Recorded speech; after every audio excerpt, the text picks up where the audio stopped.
I can't tell everyone I'm about to close down. Who gives money to a company that's about to close down? Are you mad? One of my clients was a big client that gave me about £180,000 worth of business. The new manager came in and completely stopped the service that we were part of. I needed to find basically £120,000 in 6 weeks. It really sort of hit home.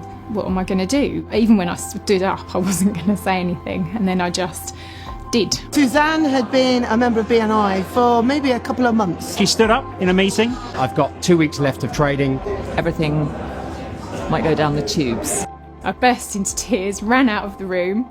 After the meeting, when I composed myself and went back in, everyone was amazing. They were coming up to me saying, tell me about it, what's happening, which was really powerful. Outside of BNI, if you put out there that you're struggling, your client base actually walks away. They don't want brand loyalty to someone that they don't think is going to be there in a few weeks' time. We all felt for her.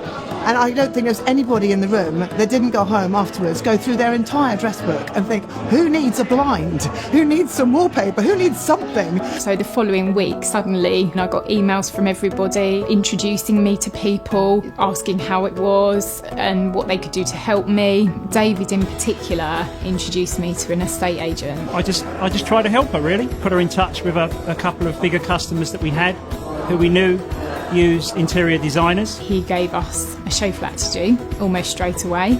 To be honest, I wouldn't have got that work on my own. So if you sent an email, you try and do a follow-up call, you don't even get to speak to the person. From the meeting where I got emotional to the show flat and the first pieces of work coming through, it was probably around 2 to 3 weeks. My aim for this year was to hit 400k, and I think I've already done it.